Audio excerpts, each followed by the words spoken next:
It's an incredible setup here, incredible matchmaking, incredible storytelling. Oh, you had to come here. All these fighters that step in here are warriors, and all have my respect, and I'm into this game, yeah, we'll be into this, yeah. And we are live here in the Maverick Center, here in Salt Lake City, Utah. Folks, what a night. It is going to be historic indeed for BKFC 56. Whoever's the king of violence right here, this is going to be a great fight. Harry on the top. Right hand from the great double champion. Who's the king of violence? I am! Combat fighting in its purest form. Bare knuckle fighting in the city of angels. 80 seconds remaining. We've got the biggest announcement in the BKFC history we're about to make, so let's make that announcement. What's up, Knucklemania? The notorious Conor McGregor here. Ladies and gentlemen, the huge announcement that I have for you today. Conor McGregor, myself, and McGregor Sports and Entertainment is now an owner of Bare Knuckle Fighting Championship. Welcome to the big leagues. David Feldman, baby, we did it. He's now an owner of BKFC with us, and we're going to take this motherfucking thing all the way to the top.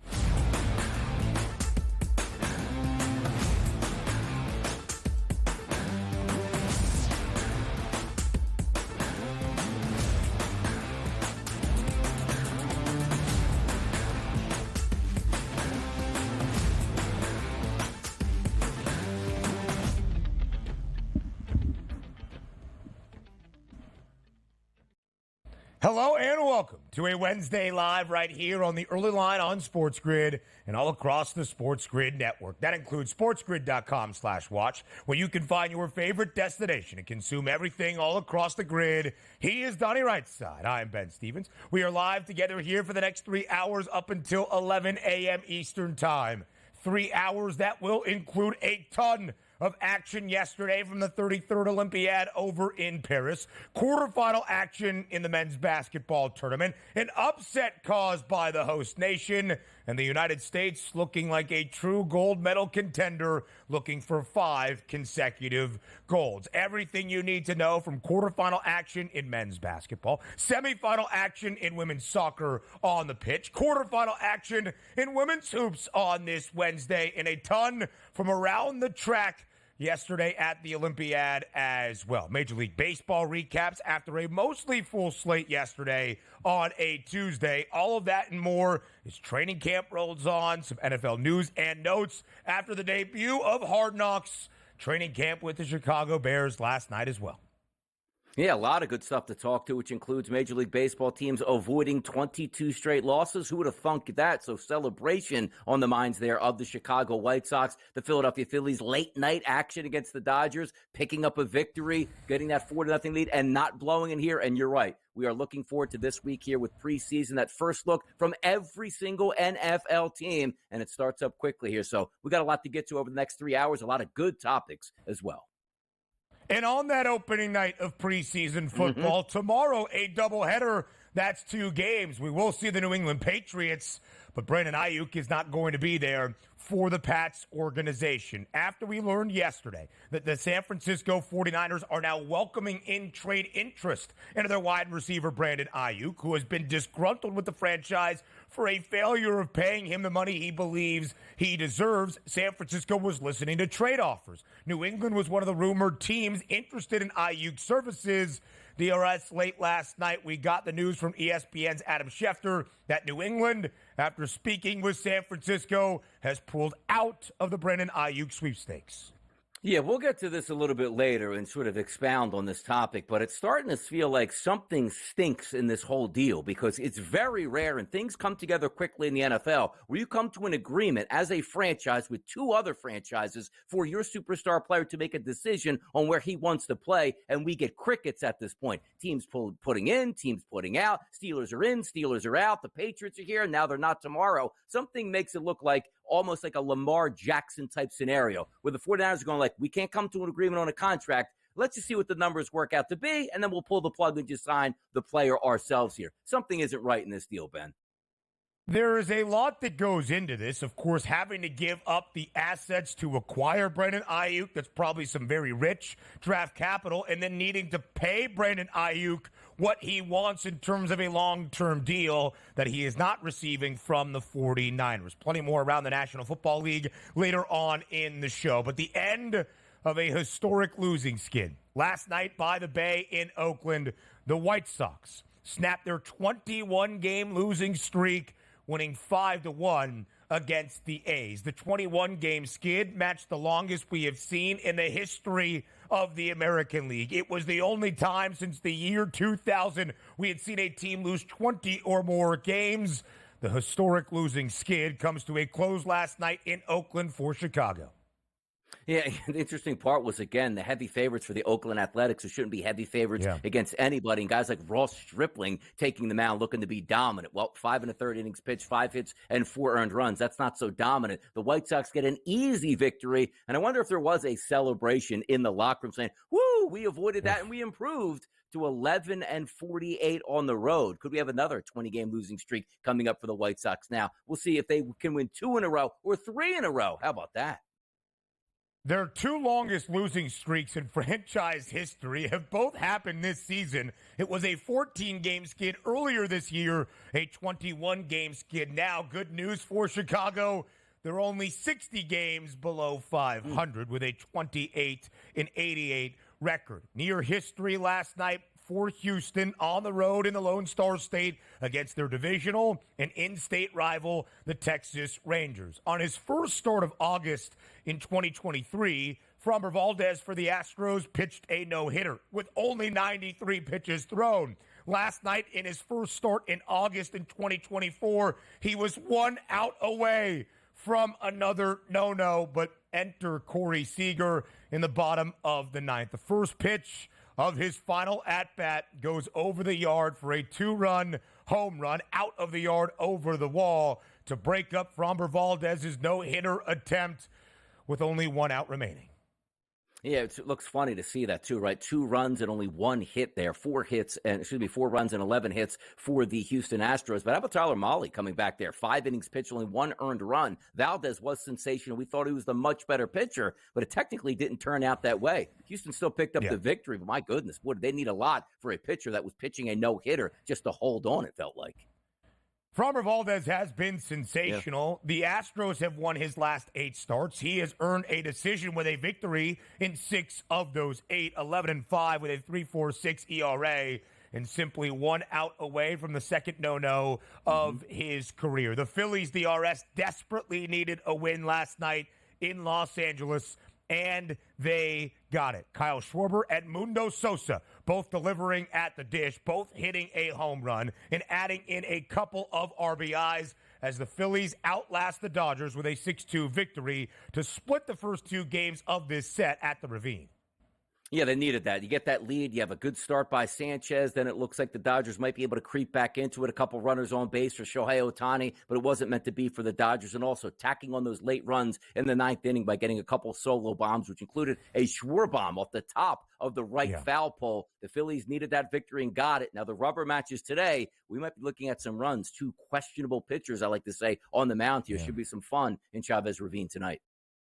8.5 was the total yesterday. It does just barely stay under. Clayton Kershaw making his 3rd start of this 2024 MLB season, the 17th of his career, all with the Dodgers, now 0-2 with a 4.38 ERA. Did record the loss yesterday despite only giving up a single earned run. Olympic basketball action in the 4th of a quadruple header yesterday in quarterfinal action in the Olympics. The United States rolls over Brazil, 122-87, nearly a 50-point win for the Americans, 45 to be exact. They cover as a 26.5-point favorite, a total of 184 and a hook DRS that we thought we might see a better defensive effort.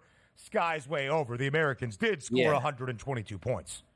Yeah, the Americans were on fire yesterday, and watching that where, Team USA was worried about the physicality of Brazil. Stop the madness, man. This is what Team USA is supposed to do to other teams around the world. And now that we're in the knockout stage where everything is elevated and everybody takes it seriously, the U.S. was the team to beat yesterday. My goodness, were they good. And by the way, Joel Embiid, 14-7 in the first half. Didn't play the second half due to a sprained ankle here. So they're in some pretty good form. Doesn't look like anything serious. LeBron, I believe, got a cut to his head, needed a couple stitches, but no worse for the wear. Team USA looked fantastic yesterday, well on their way to a gold medal. All 12 guys played. All 12 players scored for the United States, led by Devin Booker, who had 18. What a wild day in track and field. Gabby Thomas wins the 200-meter dash for the United States, becoming the first woman for the U.S. to win the 200-meter dash since 2012. And how about in the mile that is technically a little bit less than the mile based on meters? The 1,500, Cole Hawker comes out of nowhere down the stretch to win gold for the Americans. Yeah, I think it's like 0.93, so it just short of a mile. But that's unbelievable. That late kick where it looked like he gave it a little bit up, looked like it wasn't enough. They kicked another gear in and won the gold medal. That's a sensational close and finish on a gold medal that maybe we didn't anticipate. Larry Markkinen signing a new deal with the Utah Jazz, which means he cannot be traded in this NBA offseason. Plenty more around the Olympics next.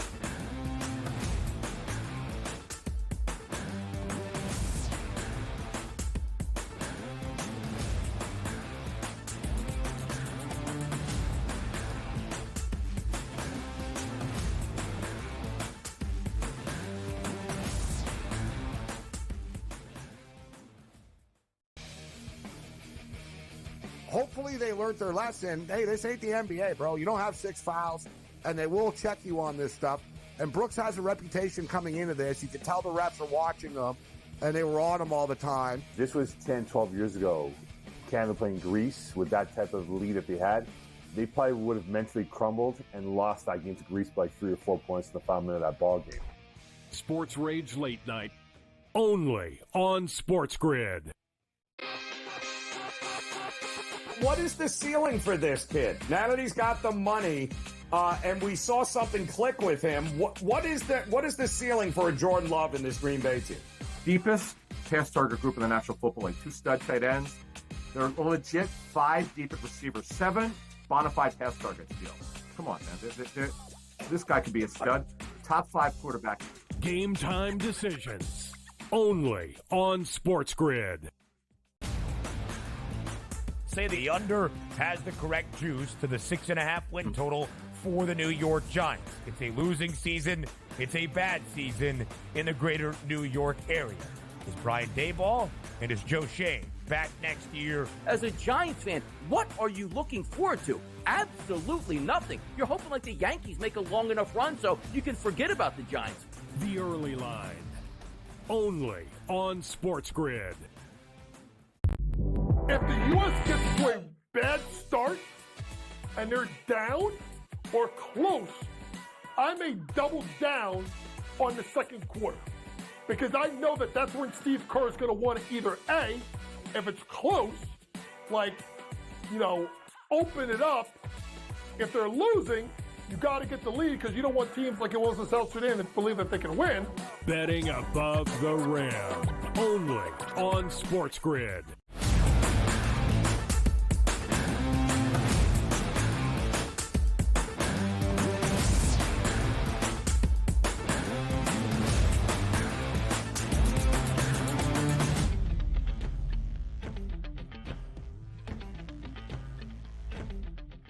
American dominance on the hardwood yesterday in quarterfinal action at the men's Olympic basketball tournament. The United States and Brazil, the 4th game of a quadruple header of quarterfinal games yesterday over in Paris.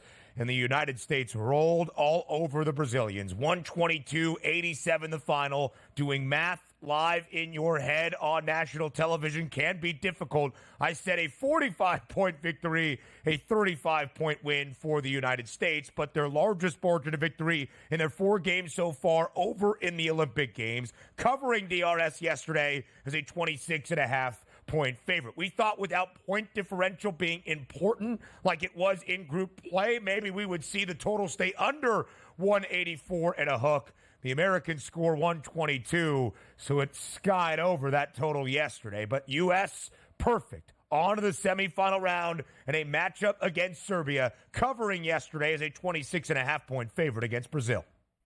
Yeah, the only anomaly you could say probably was that third quarter where Brazil scored 35 points. Outside of that, 21, 15, and 16, easily handling that Brazilian team that we were worried about the physicality, but the physicality came from the U.S. side. They were tremendous. And also, sometimes you take a look at the best teams that you can possibly assemble, which, again, Team USA is that in the Olympics. No surprise if they're going to win the gold medal. But if they're going to bring their A game, like shooting 58% from the floor and close to 50% from three-point range, you're not going to come close to Team USA. And yes, we were concerned with, okay, once you get to the knockout stage, survive in advance, who cares if you win by 5, 10, 15, or 20 points, just get out of there with the victory. It was apparent early where Team USA, 33 points in the first quarter, 30 points by the second quarter, so it gives you 63 at the break, easily running away with this game overall. And you love the balance that you see from Team USA. Understandably, if the game was closer, maybe the rotations would have been short and everybody doesn't get to play 15-plus minutes, but it didn't matter who was on the court. Team USA was cooking from all angles, Ben.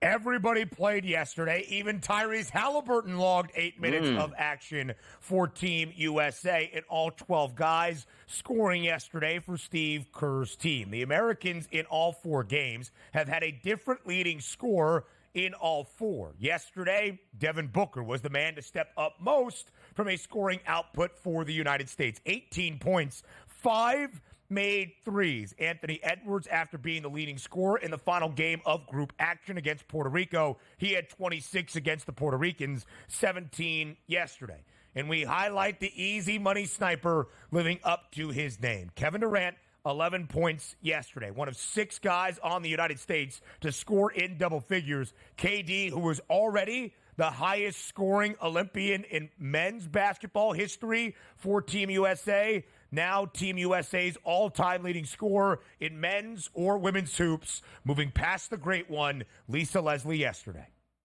Yeah, and how about LeBron James? Only 17 minutes needed, 12 points, 9 assists, which he led the team in assists and also leads the team with 3 steals. Love what you see there, but as we said, got a little bit nicked up late in that game, had to get some stitches, but they said it's no big deal. He certainly will be out there. I just like the way this team is playing all together. But also, like, what do we expect? Like, boy, I don't know if LeBron James and, Joel Embiid, Devin Booker, Holiday, and Curry could come together at this point. Like, absolutely. They've been playing now together for at least 2 months, at least practicing on the court and playing games, and it looks like you're doing exactly what we thought they would do. Number one, play well, but it seems like as the games move on, the team is getting better and better and better. And also the camaraderie that you're finding right now from Team USA. Just watch from the opening basket. Guys are standing up and cheering. If there's going to be dunks out on the court, they get excited. Guys are not anticipated doing that. It's a lot of fun to watch them enjoying themselves and playing great basketball. It really is, DRS, and this is what you hope for if you are the United States. Of course, you are judged by a different barometer. You are expected to blow out teams. You were a 26.5-point favorite on a quarterfinal day where the other 3 games had a spread of 7.5 or less, and you cover the number. Team USA, a perfect 4-0 at the Olympic Games, now 2-2 against the spread. And we talk about that host nation bump for France in everything.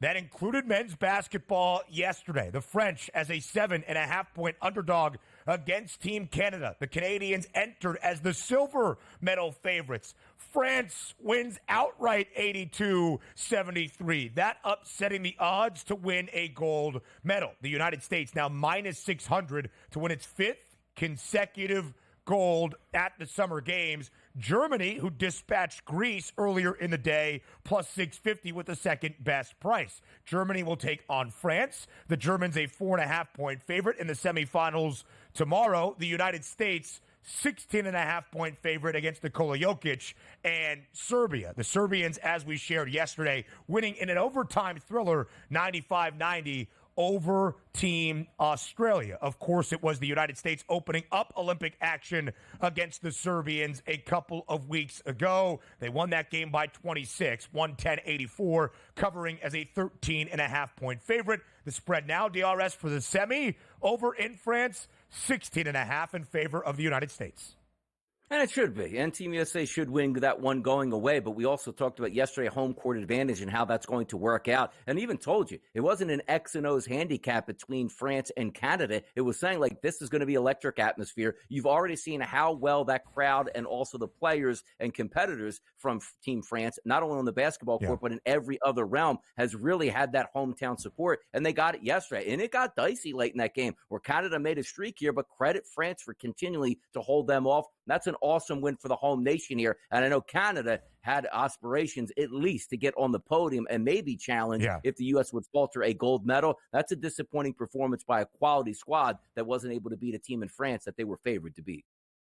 Featuring a ton of NBA players, of course, and Shai Gilgeous-Alexander. Did you see Jamal Murray over in Paris? I didn't see Jamal Murray over in Paris for the Canadians. And Victor Wembanyama yesterday wasn't even the star for France. Double-digit rebounds, but it was others on the French national team stepping up in Paris to lead France to the upset, winning outright as a 7.5-point favorite. Plenty more from the Olympiad coming in just a little bit. We'll have our coach, James Young, JY, back on the show to break down Olympic basketball in just a moment. But here is the medal count, DRS, just so we have it here updated as of this Wednesday morning. Any way you stack it up, Team USA in front. The most golds, the most silvers, the most bronze medals, the most medals overall. 86 of them in total. Yeah, we're looking good. We're looking good. Yeah, we're looking good. JY joins us up next here on the Early Line.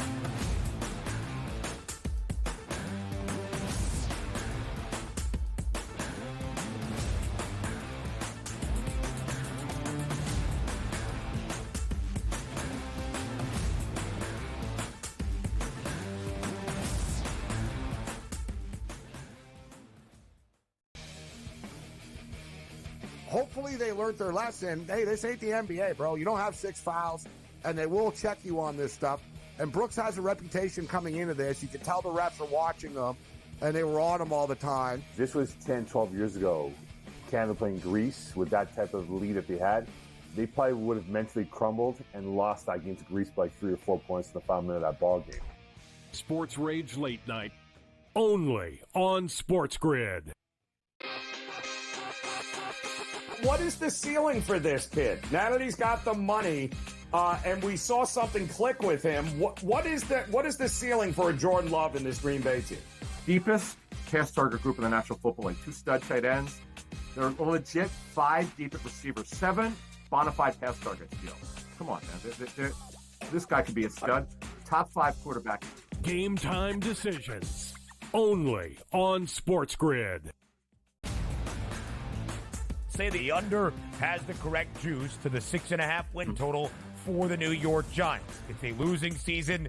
It's a bad season in the greater New York area. Is Brian Daboll and is Joe Shane back next year? As a Giants fan, what are you looking forward to? Absolutely nothing. You're hoping like the Yankees make a long enough run so you can forget about the Giants. The Early Line, only on SportsGrid.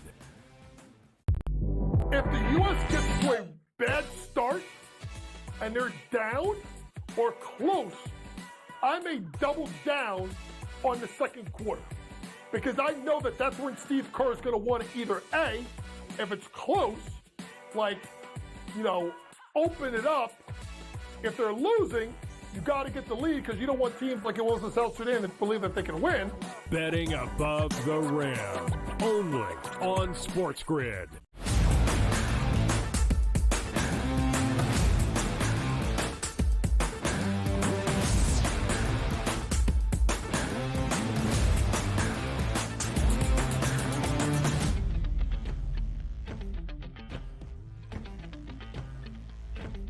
Our coach, JY, James Young, back on the Early Line bright and early on this Wednesday morning for his Olympic scouting report after quarterfinal action yesterday in the men's basketball tournament over in the Paris Olympic Games, ahead of quarterfinal Wednesday in the women's basketball tournament over in Paris as well. JY, we appreciate the time. Thanks for being here bright and early on this Wednesday morning.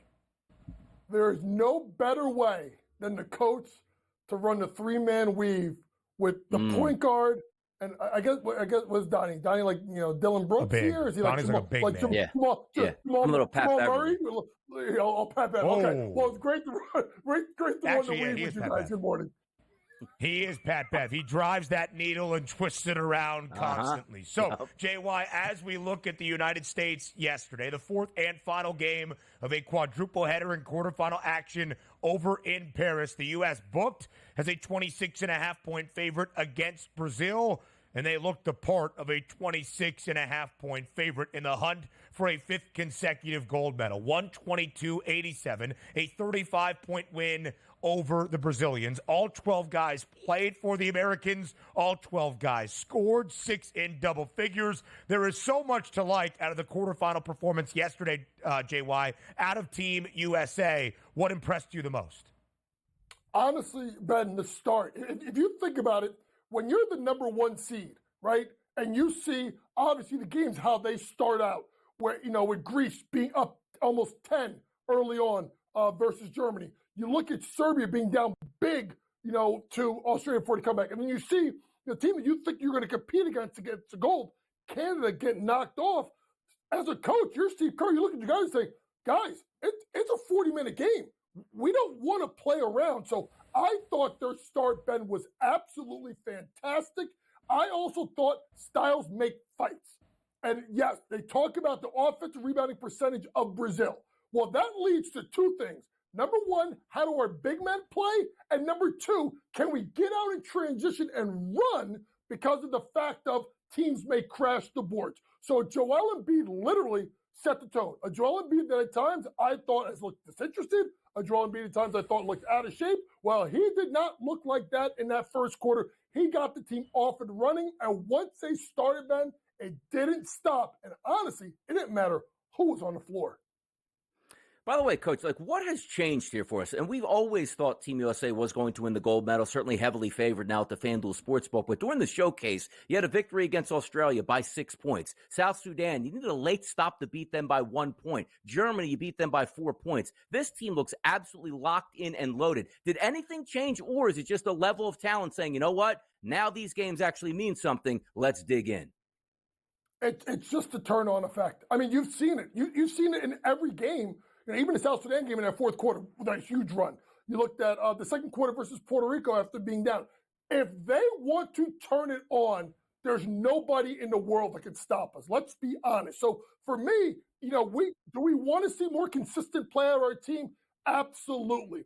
But I think getting Kevin Durant has helped. I think Steve Kerr, after the controversy first couple of games, settling into a rotation a little bit. Guys know when they're coming in. They kind of know what their deal is. So they're able to just play. And it's been really a joy to watch for a team that has shown, honestly, unselfish behavior offensively. And when they want to grind your gears defensively, I know, and listen, guys, I think I'm not mistaken, 15-plus points they've won every game by. And here comes Serbia. Guys, I don't think it's going to be any different in that game either. 17-plus in all four, now 2-2 against the spread, covering in the Olympic opener against Nikola Jokic and the Serbians, who Team USA will play in the semifinal tomorrow afternoon in Paris. And, of course, a big cover yesterday against Brazil. JY, in this final minute, Devin Booker, the leading scorer yesterday for Team USA. In all four games over in Paris, a different leading scorer for the United States. What have you made of the balance of the American squad so far? Fighting a hot guy. It was Booker early on, or Booker in the game. It was Embiid early. You look at the way Anthony Edwards was, obviously, against Puerto Rico. You look at KD game one. Steve Kerr can literally roll out guys, and the good thing about these guys is when someone's rolling, they're finding a way to get them the ball. It makes it extremely dangerous because, let's be honest, guys, all 11, well, I guess we can't count Halliburton because he hasn't played enough, but all 11 guys can get hot at any point, and that's a good problem to have for the Americans. 6 guys in double figures yesterday. Kevin Durant scoring 11 points to become the all-time leading Olympic scorer for Team USA, either man or woman, moving past the great one, that being Lisa Leslie. JY is here for a second straight segment. Up next.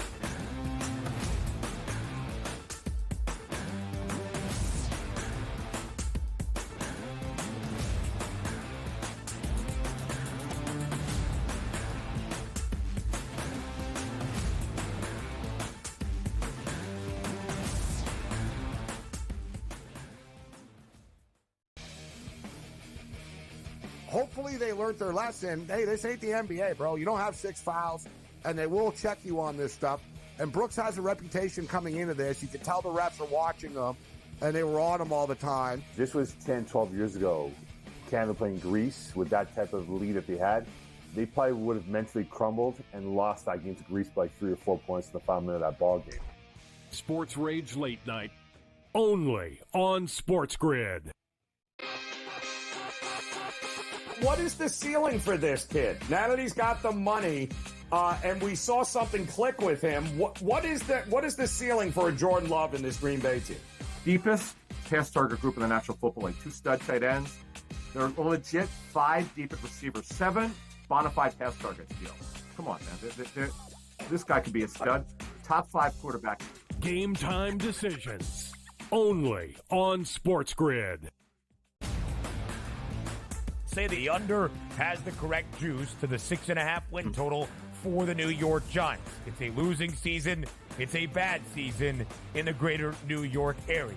Is Brian Daboll and is Joe Shane back next year? As a Giants fan, what are you looking forward to? Absolutely nothing. You're hoping like the Yankees make a long enough run so you can forget about the Giants. The early line, only on SportsGrid. If the U.S. gets to a bad start and they're down or close, I may double down on the second quarter because I know that that's when Steve Kerr is going to want to either A, if it's close, like, open it up. If they're losing, you got to get the lead because you don't want teams like it was in South Sudan that believe that they can win. Betting above the rim, only on SportsGrid.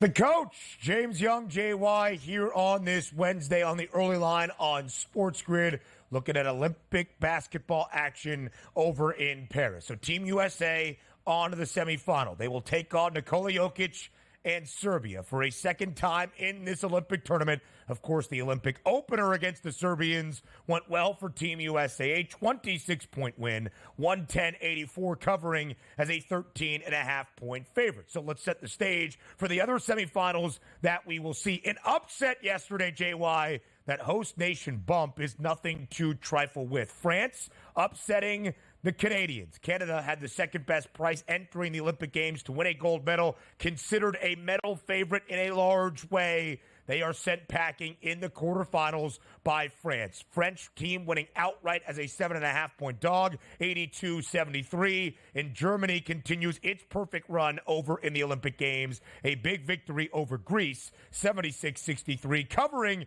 as a 7.5-point favorite. They're a perfect 4-0. Of the other results yesterday in the quarterfinals, what stands out to you the most?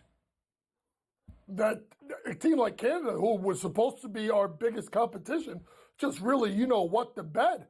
To me, it was interesting with France, announcing early on in the day, I think about an hour before the game, that Rudy Gobert wasn't going to start, neither with Evan Fournier, and it kind of went, and they kind of switched up their rotation, and it was, if you would have said to me, hey, coach, 7 points by Wembanyama, I'm like, France lost by 20, right? But Yabusele, Fournier off the bench. Like, these guys stepped up and hit shots. And it's crazy because Evan Fournier is this guy that, can't play for the Knicks, can't play for the Pistons, and then he gets into the Olympics, and all of a sudden he just starts playing great international ball. So I thought that was really important to see France come out and play that. I think that's exciting for that home crowd to see their team, who they thought, and I thought was going to be really the USA's top contender for a gold medal, actually show up and play their best game, particularly on the defensive end of the floor without Rudy Gobert. I thought yesterday also, first game of the day, between Germany and Greece. I looked at the team total at 77.5 for Greece, and I was like, am I missing something? A team that didn't score more than 77 points at all during the tune-up games, playing against a team in Germany, playing as well as anybody, let's be honest, besides the USA, of course. They got that game into a half-court game. A Greece team that shot the ball 2 out of 3 games under 30% from 3. They built the Giannis wall, guys, which is you make Giannis have to, drive the lane with a lot of people around and force teams to shoot the ball from 3. Well, what did Greece do? They threw up a whole bunch of bricks. So Germany's on to the semifinals, and I think they're an intriguing team because of the guard play that they present in Germany is something that, behold, and could be a struggle because I think at the end of the day, guys, I think the team with the best guard play is the team that wins the Olympics. That's why it's us. JY, let's reset the odds market here at the FanDuel Sportsbook because Canada dropping out, one of those teams that maybe you thought would be able to overtake Team USA. They are now out. You take a look at Team USA, up to a minus 600 price, followed by Germany plus 650, Serbia 16-1, and France, the home nation, 24-1. Obviously, it's easy to say Team USA is going to win this. If we said Team USA was not going to win, who would get your dollars from the remaining 3 teams? To me, honestly, I think it's Germany. I know they're going against France in the home nation, and that they're going to be fired up in Paris. But I look at that guard play, with Schroeder, with the shooter. Obviously, the play of Wagner has been really, really good, and they play a really good half-court style of defense. And there's another guy we talked about before, a Daniel Theis. That's, I guess you would call him a journeyman in the league, but does a really good job representing his home country. I still get worried about the guard play of France, even though they played well yesterday. So I think Germany presents our biggest challenge, and we saw them in a game, in an exhibition, 1-point game, 2 minutes left to go. It took a LeBron 3, a LeBron layup for us to close the game. I think Germany will give us a challenge, and if there's a team that I think loses to that we beat by less than that 17 plus that we've done every game, I think it's Germany. I think they're going to try and keep the game close. Germany, a 5-point favorite in the first semifinal tomorrow afternoon, 11:30 a.m. here stateside. That's prime time over in Paris. It is going to be an electric atmosphere as the Germans, again, a 5-point favorite against the home nation in France. In the nightcap, it will be the United States, 16.5-point favorite against Nikola Jokic and Serbia. LeBron James yesterday, a near double-double, really only playing the first half. He had 12 points and 9 dimes. He did leave the game and head to the locker room with a cut around his eye area, came back to the bench. The crowd erupted. LeBron thought it was for him. It was Leon Marchand walking in to the arena. It was a very funny moment. But LeBron James, minus 225 to win the Olympic men's basketball MVP award. The 2 guys behind, though, not even Kevin Durant, both from Team Germany, Franz Wagner and Dennis Schroeder. All right, JY, outside of the men's basketball tournament, quarterfinal Wednesday in the women's basketball tournament already underway. Australia in the first game of 4 today, outlasting Team Serbia. At this moment in women's basketball, we have Spain and Belgium on the court. And, of course, later today, it is Team USA women's basketball against Nigeria. 28.5-point spread, total of 155 and a hook. Nigeria is the first African nation in either men's or women's basketball to make it to the knockout stages, to the quarterfinal round. They are feisty. They will get in your face, and they play a grind-it-out type of basketball. Will it be enough to keep the Americans from winning big on quarterfinal Wednesday? No, but I will say this, Ben. I'm a little worried, and I've not been touching lately the line pregame, because I have a problem with Cheryl Reeves in this lineup, okay? I have, obviously, Stewie, Asia Wilson, that's no problem. That's it. They're the 2 best players on the floor. But to me, my issue with this team is I don't like Nafisa Collier as a 3, and I'm not crazy of the starting backcourt of Chelsea Gray, Diana Taurasi together. I think you need ladies that are going to space the floor and give Asia Wilson and Brianna Stewart, that run that high-low game really effectively, more room to operate. So if the starting lineup stays the same, now I'm going to wait to hear the starters, I will not touch it. But I will say this, if that game is close early, or we're down early like we were to Germany, as soon as Sabrina Ionescu checks in the game, or it's Kalia Copper, or Jewel Lloyd, or Jackie Young, and they move that lineup and they put Taurasi to the bench, and they put Chelsea Gray to the bench, I am jumping on the USA Live. Because when those 2 or 3 girls come in, Ben, they unlock something offensively that we don't have. We saw it the last game that Gray and Taurasi both played only 6 minutes. Sure, we can get away with it because we can beat everybody up. I'm just saying, if you're looking to place a bet, I would be careful with that 28.5 point because we do not get off to good starts with that lineup. Go look at the box scores. 3 games today in women's basketball at the Olympics. Belgium currently live right now with a 21-16 lead over Spain. You take a look at Germany and France at 12 o'clock, and then Team USA and Nigeria taking place at 3:30. Coach, I'm going to ask you this question. I just about ask everybody. It's not so much about winning the gold medal for Team USA women's. It's, will somebody be able to stay within double digits of them, Coach?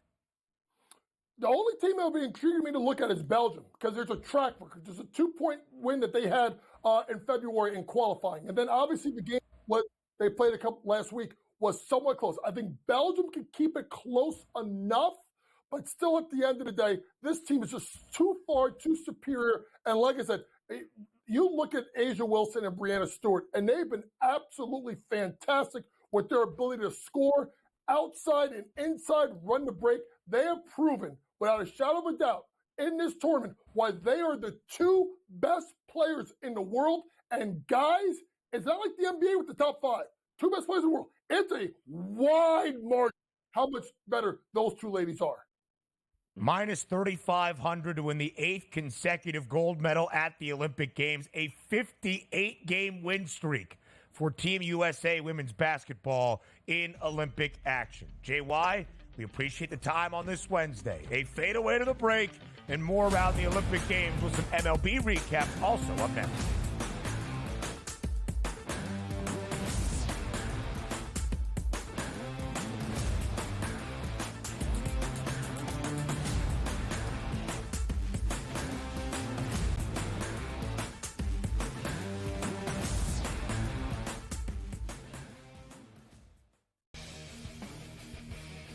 Hopefully they learned their lesson. Hey, this ain't the NBA, bro. You don't have 6 fouls, and they will check you on this stuff.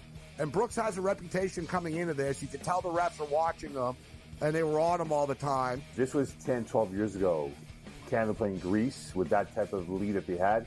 They probably would have mentally crumbled and lost that game to Greece by 3 or 4 points in the final minute of that ball game. Sports Rage Late Night, only on SportsGrid.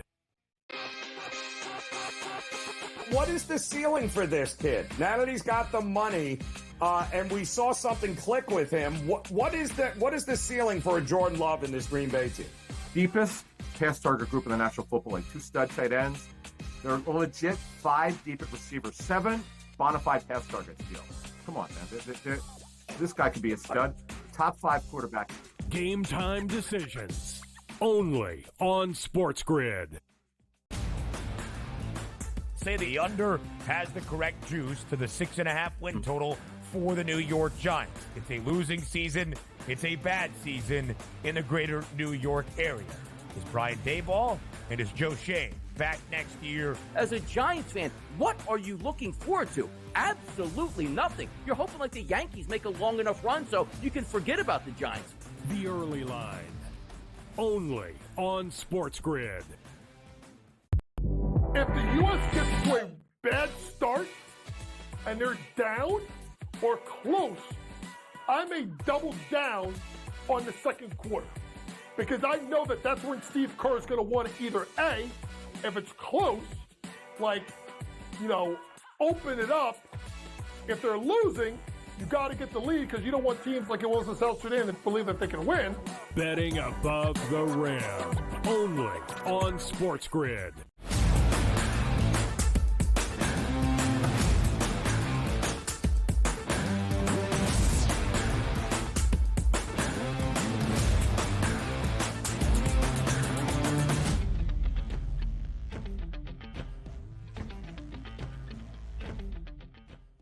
So the United States rolls in men's basketball yesterday at the Olympic Games. Again, a 35-point win over Brazil, setting up a semifinal matchup now in the medal rounds against Serbia tomorrow afternoon here stateside. 16.5-point spread in favor of the U.S. That was expected, DRS. Some things happened yesterday that caught us by surprise. Maybe not in the semifinal on the soccer pitch for Team USA women's soccer. Sophia Smith in extra time, 95th minute, scores for the Americans and hits the back of the net as they advance past Germany. However, in the other semifinal, Brazil pulls the monumental upset over Spain, so Team USA now favored to win a gold medal at the Olympic Games.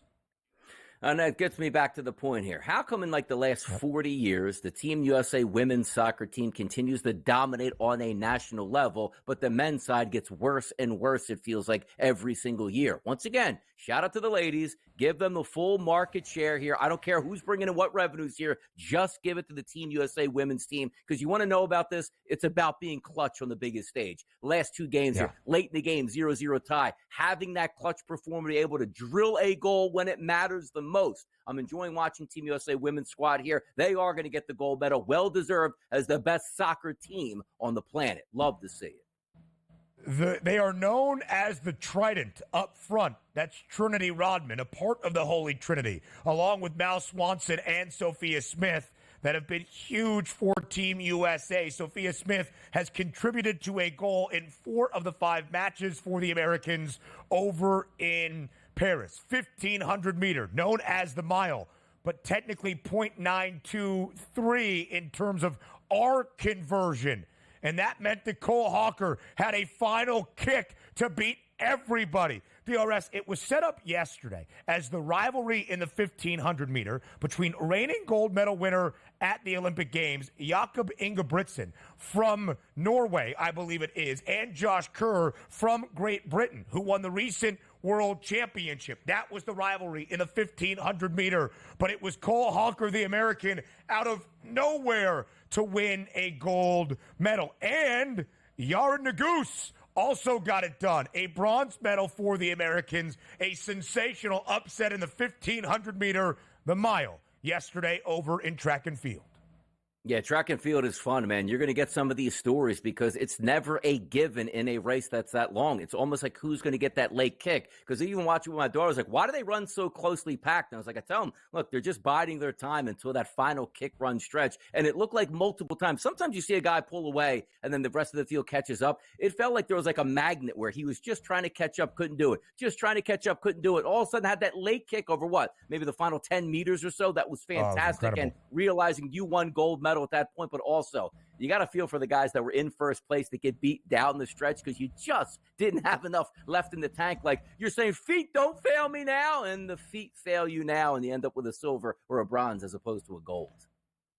That guy, Jakob Ingebrigtsen, the reigning gold medal winner for Norway, misses out on the medal podium. Yared Naguse, he is from Notre Dame, or at least ran collegiately at Notre Dame, where they had an expression, the goose is loose. He powers down the home stretch to take a bronze medal over in Paris. So gold and bronze in the 1,500 meter in men's. In the women's 200 meter dash, Gabby Thomas atop the medal podium, a gold medal winner. She was the hefty favorite to get it done, and she delivers. The United States, its first gold medal in the 200-meter sprint since Allison Felix back in 2012. Brittany Brown from the University of Iowa wins a bronze medal as well. Julian Alfred, who was looking for the double, of course, winning for St. Lucia in the 100-meter dash, finishes with silver. Yeah, it's pretty interesting to watch the track and field, all the highlights that we get to see, which again, it's really a 4-year period where it's like, hey, look at that. We have the javelin, the hammer toss, the discus throw, which during the regular times, which means outside the Olympics, nobody cares about. But I got to tell you, glued to the TV, watching some of these athletes, 100%. And it's just an amazement. Like, how do they actually do this? It takes all that time. We're off the TV screen. During those 4 years, you're at World Championships, you're applying your craft, and we just see them for split-second shots here on national TV, and it's still fun to watch. More history yesterday in Greco-Roman wrestling. Amit Alor for the Americans, just 20 years old from Walnut Creek, California, becomes the youngest United States Olympian in wrestling to win a gold medal. She has been dominant at the age of 20, which means she's going to be dominant for many more years to come. Remember the name, Amit Alor. As we go to the men's side, in the super heavyweight, the 41-year-old Cuban Majane Lopez wins his 5th consecutive gold, the first to ever to win the same individual event 5 times in Olympic history. Left his shoes on the mat in his final gold medal match. He is retiring after making history yesterday over the Olympic Games.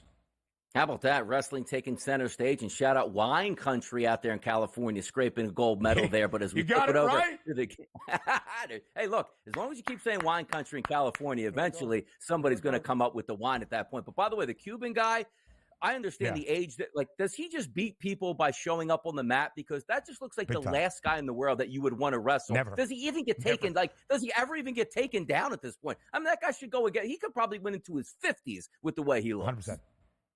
I ask everybody now to pause what you are doing here, leave the early line for just a brief moment. Google search Majan Lopez. If you were ever going to see a man as a super heavyweight Greco-Roman wrestler, that would be who he is. You know the story, DRS, where it's like, how many fifth graders would it take to tackle Derrick Henry in the open field? Like 100? Maybe it would take 100,000 to try to stop Majan Lopez from winning a Greco-Roman wrestling match. He is just otherworldly and, of course, historic. 5 consecutive gold medals. It is unheard of in the Olympic Games. Yeah, it was pretty impressive to watch. And also, you figure it's not like a regular season where it's like, hey, he did it in a 4-year stretch. Like, Olympics are every 4 years, and this guy has dominated for so long. And granted, he's like, you know what, this is probably my last shot. Let me go out in style. Let me get in the best shape of my life. And then people were pondering, boy, can you do it again? He probably can at this point. But, man, let the guy enjoy the rest of his life. My goodness, all those gold medals, man. Good luck. Whew.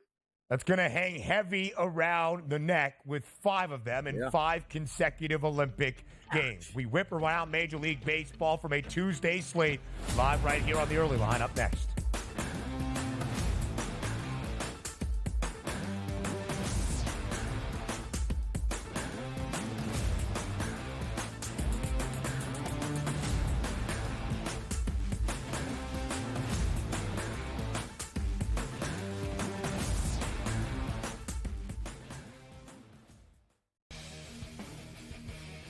Hopefully they learned their lesson. Hey, this ain't the NBA, bro. You don't have 6 fouls, and they will check you on this stuff.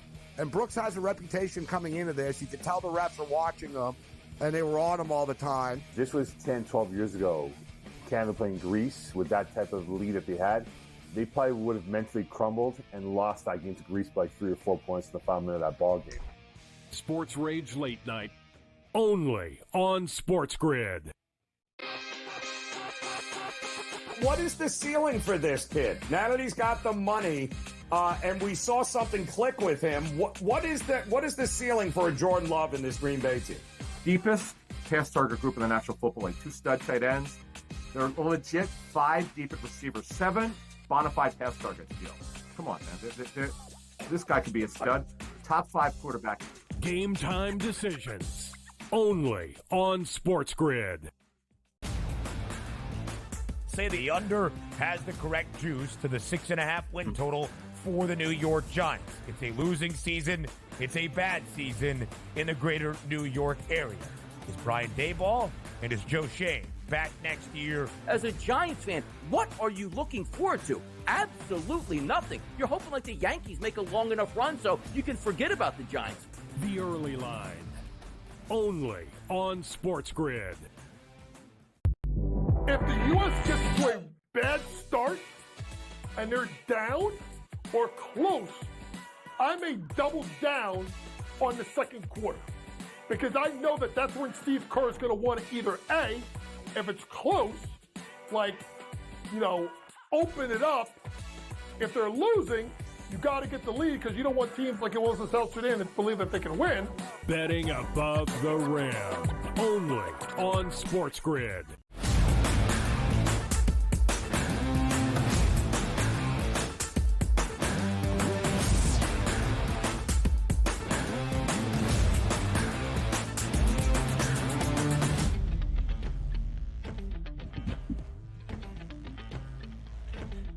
A little peek behind the curtain, if you will. We were supposed to get to Major League Baseball recaps from yesterday, a Tuesday slate in the Bigs, a little bit earlier on in this opening hour. But we love Olympic coverage here on the SportsGrid Network. It is our charge. So now we go to the marquee matchup this week in Major League Baseball. 2 top teams in the National League facing off in game number 2 of a 3-game midweek set out at Chavez Ravine in downtown L.A. The Dodgers took game 1 5-3. The Phillies finally respond yesterday, last night in L.A. A 6-2 win for the Phils. Christopher Sanchez, great on the bump. Edmundo Sosa and Kyle Schwarber leading the offense yesterday. 3 RBIs and a home run out of Sosa. A second consecutive game with a long ball out of Schwarber and 2 ribbies. Philly finally gets a win, Donnie. Desperately needed after the All-Star break. 6-2 yesterday against Clayton Kershaw and L.A. Yeah, and things are starting to shape up for their offense as well. You get 2 hits out of Kyle Schwarber, 2 hits out of Bryce Harper, 3 hits out of Alec Boehm, 2 from Castellanos, 2 from Hayes, and also 2 from Sosa. That's what you want to see. You need your big guns firing. And also, nothing beats getting out to an early lead. Like the night before, it didn't work for the Phillies, but that doesn't mean like, oh, you know what's better, Ben? Let's go down 3-0, see if we can fight our way back. No, you got that 4-0 lead. And by the way, Clayton Kershaw, not a bad start there. Worked in and out of some trouble early. 4 2/3 innings pitched, 1 earned run, but a key indicator, no walks and 5 strikeouts. Once again, we're not expecting Clayton Kershaw to be the dominant ace of the staff and lead them to a World Series, but games like this, keeping you in it here against quality opponents like the Philadelphia Phillies, you'll take that. But shout out Christopher Sanchez in a great bounce-back start. 6 innings pitched, only 1 earned run against the Los Angeles Dodgers. And the Phillies got themselves into a little bit trouble late here, but a very good performance out of Strom. Hoffman gave up a home run, but then finished out a clean inning. And then the 9th inning, Estevez came in and shut it down. 6-2 final for the Phillies. They needed that big-time rubber match, though, in Los Angeles today, not only for the standings in both the NL West and the NL East, but also who's going to get that top number 1 overall seed. You might be leaving Los Angeles with a 2.5 game lead or back to a half of a game lead, and that sprint to the finish is on. Philadelphia now a 1.5 game advantage over L.A. They were a -110 favorite yesterday to be the number 1 seed in the National League. Those odds getting slightly better, but could come right back down depending on the rubber match, where the Dodgers are a favorite tonight at home in Los Angeles. The Dodgers still remain the pennant favorites at +155, but still less than $1 separates these 2 teams. So a significant rubber match today, albeit a regular season series, but a significant one. The Phils trying to snap a 6-series losing skid that dates back to the series following their sweep over the Dodgers in the final week before the All-Star break. 10 runs yesterday out of the Brew Crew. 0 runs for Atlanta. Milwaukee wins outright as an underdog in the ATL, despite the Braves being a -132 favorite. Total of 9 goes over as Milwaukee scores 10. William Contreras and Willie Adames yesterday, huge at the dish. 4 RBIs out of Contreras, 2 long balls out of Adames. They blanked the Braves 10-0 the victory. Colin Ray, great on the bump as well for Milwaukee. Yeah, back-to-back performances by the Braves. They're going to want to forget specifically at the plate. I thought the Braves were the correct play yesterday. They got beat by 10 runs. And also from a ricochet effect. You saw that game earlier in the day where the Braves lost 10-0. I'm like, oh, look, watch the Phillies come out and be sleepwalking knowing that the Braves already lost. But credit them for winning with the Braves losing to extend that lead. But this is what we anticipated out of the Braves. We still think they're going to make the playoffs, but this is just not the same team that we've seen over the past couple years. Braves typically win these games at home. Back-to-back shutouts for them, also giving up 10 runs to the Brewers, and this series isn't even over yet. Tough scene for the Atlanta Braves. Somebody's got to rescue that offense because apparently just getting hot at the right time for a couple weeks isn't going to last long. 60-52, embarrassing loss yesterday. Braves now on a 3-game skid. They lost the final 2 games of a 4-game weekend set against Miami. Milwaukee entered yesterday not playing great. They had dropped 6 of their last 9, including losing a midweek set last week at home against Atlanta. 10 runs yesterday. Again, 4 RBIs and 2 home runs out of Willie Adames. William Contreras, also 4 ribbies yesterday. The historic losing skid stops at 21. The White Sox and their 21-game losing streak yesterday in Oakland, despite the A's DRS being a -235 home money line favorite. Chicago wins outright 5-1. Shout out Rolf Stripling out here. 5 1/3 innings pitched, 4 earned runs, opening the door for the Chicago White Sox. Got a great start out of Cannon, who had 6 innings pitched and 1 earned run himself. Well-deserved victory for the White Sox. Do we get another one today? Another one tomorrow? Is it a win streak coming for the White Sox? We got to find out. Hour number 2 comes up next, live right here on the Early Line.